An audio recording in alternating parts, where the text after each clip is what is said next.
మనల్ని ఇబ్బంది పెట్టేవాళ్ళు తమంతటా తామే మనల్ని ఇబ్బంది పెడతారని మనం అనుకుంటాం. కానీ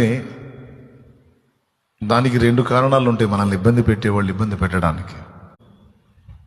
మొట్టమొదటిది, దురాత్మలు వారిని శోధించినప్పుడు వారు మనల్ని ఇబ్బంది పెడతారు. అంటే దురాత్మలు వారిని ప్రేరేపించినప్పుడు. రెండవది, మనుషులు వారిని ప్రేరేపించినప్పుడు వారు మనల్ని ఇబ్బంది పెడతారు. మూడవది, తమంతటా తామే వ్యక్తిగతంగా మనల్ని ఇబ్బంది పెడతారు. ఈ మూడు విధాలుగా మనుషులు మనల్ని ఇబ్బంది పెట్టే ఛాన్స్ ఉంది.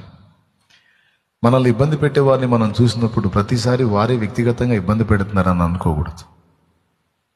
కొన్నిసార్లు వారు ఇతరుల ప్రేరణకు గురై ఉండవచ్చు. ఇతరులు వారికి పనికిమాలిన మాటలు చెప్పు ఉండొచ్చు, మన మీద ద్వేషాన్ని నూరిపోసి ఉండొచ్చు, మనకు కీడు కలిగించాలనే ఉద్దేశంతో మనల్ని ఇబ్బందుల పాలు చేయడానికి దురాలోచనలు వారికి కలిగించి ఉండొచ్చు.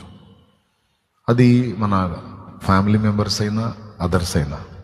ఒకరు మన మీద ఇబ్బందికరమైన వ్యాఖ్యలు చేస్తున్నారు లేదా ఇబ్బందికరంగా మనతో ప్రవర్తిస్తున్నారు అంటే కొన్నిసార్లు వారు స్వీయంగా చేస్తారు, అంటే సొంతంగా చేస్తారు. కొన్నిసార్లు ఇతరుల ప్రేరణ లేదా సైతాను దురాత్మల ప్రేరణ ద్వారా కూడా చేస్తారు.